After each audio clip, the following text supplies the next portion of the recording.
বেশি কাঁদলে শরীর খারাপ হবে, তো কেঁদো না বেশি। বললে, ওগো ভাই সাহেব, আমি কাঁদছি শুধু, আমরা কাঁদছি শুধু বাবা মরে গেছে বলে এই জন্যে নয়, আমাদের জীবন্ত মাকে পোড়াতে হবে এই জন্যে কাঁদছি। বলে, জীবন্ত মাকে পোড়াবেন কেন? বলে, ওটার নাম সতীদাহ, আমাদের পোড়াতে হবে। বলে, কেন তোমরা মুসলমান হয়ে যাও? বলে, মুসলমান? আমার মা, যে মা তার স্তনের বৃন্ত আমার মুখে প্রথম প্রবেশ করিয়ে দিয়েছিলেন, আমি দুধ চুষে খেয়েছি, আর আমি সেই মাকে পোড়াবো না, আমি মুসলমান হব। দাদা যখন মুসলমান হবো, ভাইগুলো মুসলমান হয়ে গেল, তার বউগুলো মুসলমান হয়ে গেল, সেই যে মেয়েগুলো বিয়ে হয়েছিল সেই জামাইগুলো মেয়েগুলো একটা যখনই সতীদাহ হচ্ছে, আর তার পেছনে 18-20টা, কোনো জায়গায় 22টা 30টা মুসলমান হয়ে যাচ্ছে, এটা আপনারা খবর বুঝতে পারছেন না। মুসলমানদের রাজত্ব আপনারা কেড়ে নিয়েছেন, আর যখন মুসলমানের সংখ্যা বেশি হয়ে যাবে তখন আপনারা তো টিকতে পারবেন না। বলে, right you are, your advice is very important and valuable. বলে, আমাকে সময় দাও, আমি লন্ডনে একটা চিঠি লিখি, চিঠির উত্তর আসা পর্যন্ত সময় দাও। লন্ডনে চিঠি লিখলেন এবং সেক্ষেত্রে উত্তর এলো, তুমি যদি মনে করে থাকো এটা বন্ধ করা এখন দরকার, তুমি এটা বন্ধ করে দাও। তখন উইলিয়াম বেন্টিকার বলা হলো, আগামী অমুক মাস থেকে যদি কোনো মানুষকে পোড়ানো হয় তার প্রাণদণ্ড হবে, যতগুলো লোক জড়িয়ে আছে তার সাথে প্রাণদণ্ড হবে।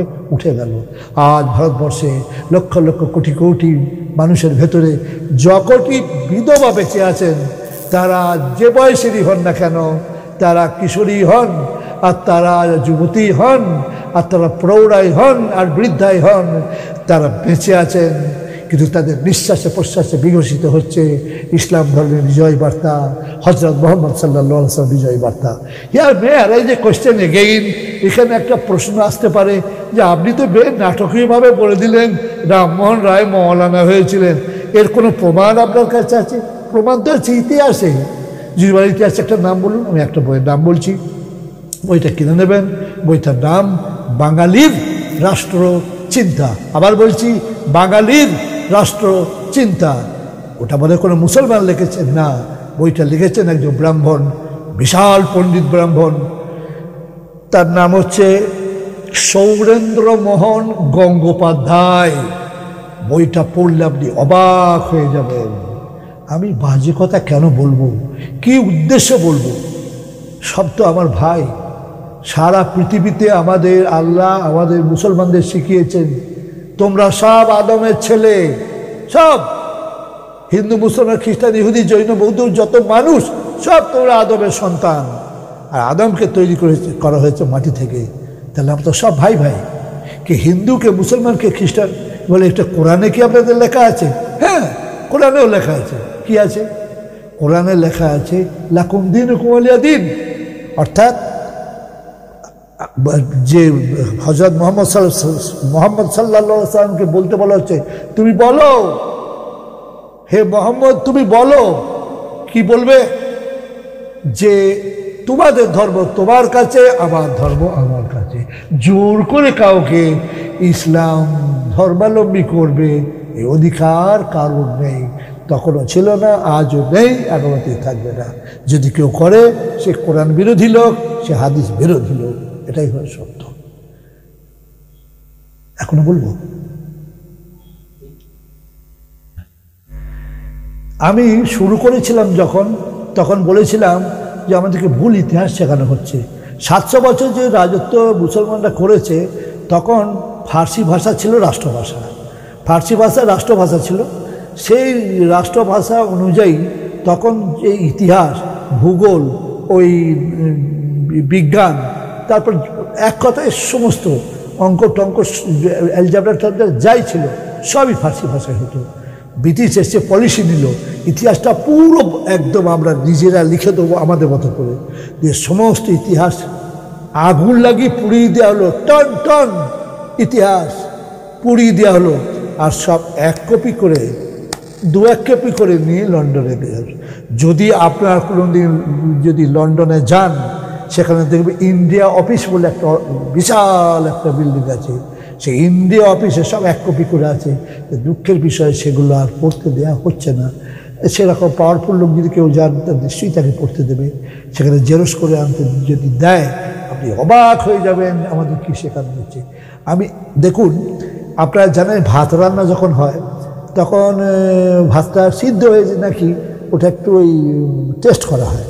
তো ওই একটা কাঠের লাকুড়ি বলে আমাদের এখানে, আর অন্যান্য জায়গায় হয়তো অন্য কিছু বলে, তাতে 2-3টে ভাত তুলে টিপে দেখা হয়।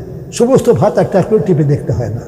তো আমি একটা জিনিস দেখাচ্ছি, আওরঙ্গজেবকে সবচেয়ে বলা হয়েছে খারাপ, তার চেয়ে খারাপ লোক আর হয় না। তো আমি বিশাল ইতিহাস যদি বলতে যাই সে তো এখন 2 ঘন্টা লাগবে। তো আওরঙ্গজেব সবচেয়ে বড় দোষ কি? আমাদের যে ইতিহাস এখন একবারে নিচে থেকে একবার বিশ্ববিদ্যালয় পর্যন্ত পড়ানো হচ্ছে, সেটা হচ্ছে যে আওরঙ্গজেবের মতো খারাপ মুসলমান আর নেই।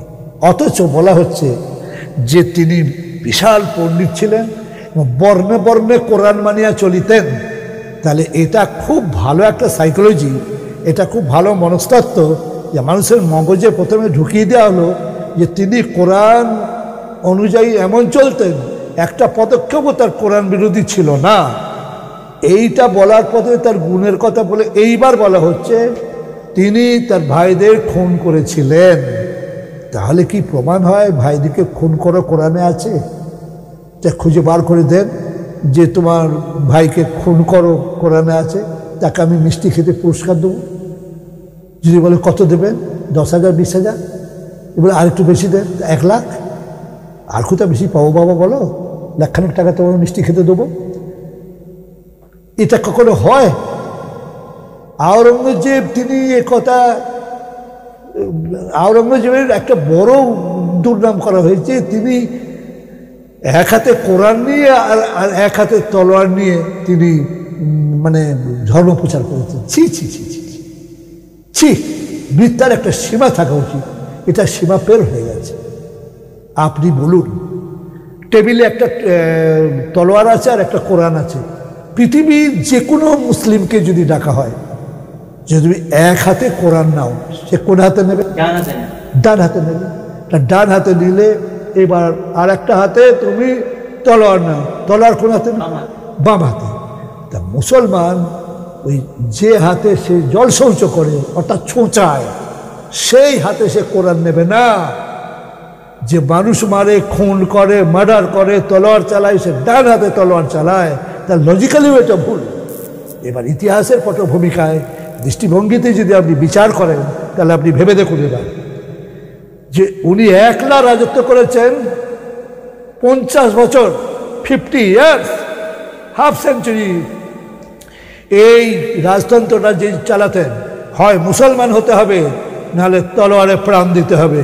তাহলে ভারতবর্ষে একটাও কোনো মুসলমানের বেঁচে থাকা সম্ভব ছিল কি? একদম না। কিন্তু আমি বলছি কীরকম মিথ্যা ইতিহাস তৈরি হয়েছে একবার বুঝে দেখো। হজরত আওরঙ্গজেব রহমতুল্লাহ আলাইহি কখনো এ কথা বলেননি যে যে মুসলমান হবে না তাকে কেটে ফেলবো, এ কথা নয়, এটা অসত্য। আপনারা এখনই বুঝতে পারলেন। আমি গোলাম আহমদ মুর্তজা বলছি, আপনারা যদি কেউ প্রমাণ করতে পারেন ইতিহাসের সেই প্রকৃত ইতিহাস থেকে যে আওরঙ্গজেব যতদিন রাজত্ব করেছিলেন সেই সময়ে ভারতবর্ষের লোকসংখ্যা যা ছিল, খালি মুসলমানদের সংখ্যাটা বেড়ে গিয়েছিল, অমুসলমানদের সংখ্যাটা কমে গিয়েছিল। তো আমি 1 লাখ টাকা মিষ্টি খেতে দেবো, কবে নেবেন বলুন? কত বড় মিথ্যা কথা আমাদেরকে শেখাচ্ছে আপনি বলুন। আর জিজিয়া কর, জিজিয়া কর মুসলমানরা কটা কর দিত সেটা আপনি একবার খেয়াল করুন। মুসলমানের যা ধান হতো, যা গম হতো, যা ফসল হতো, তার দিতে হতো 1/10, 1/10। তাকে বলা হয় ওষুধ। আপনি যে কোনো মৌলানাকে জিজ্ঞেস করুন। কিন্তু হিন্দুদের নেওয়া যাবে না কেন? কোরআনে তো ওদের কথা বলা নেই, তার ওদের মাপ।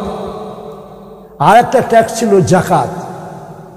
জাকাত হচ্ছে যার যতটা টাকা খেয়ে দিয়ে বাঁচবে, এই বাঁচা টাকা যদি জমা থাকে 1 বছর, 40 ভাগ করে 39 ভাগ তুমি তোমার বাচ্চা কাচ্চা দিয়ে খাও, আর 1 ভাগ গরিবদের জন্য দাও, সেটা হলো জাকাত। তো এই তখন মুসলমানদের রাজত্বে ধনী কারা বেশি ছিল? মুসলিম। খ্রিস্টানরা যখন চালাবে, রাজত্ব চালাবে, খ্রিস্টানরা ধনী হবে, পাকিস্তানের মুসলমান ধনী হবে, এটা স্বাভাবিক। আমেরিকা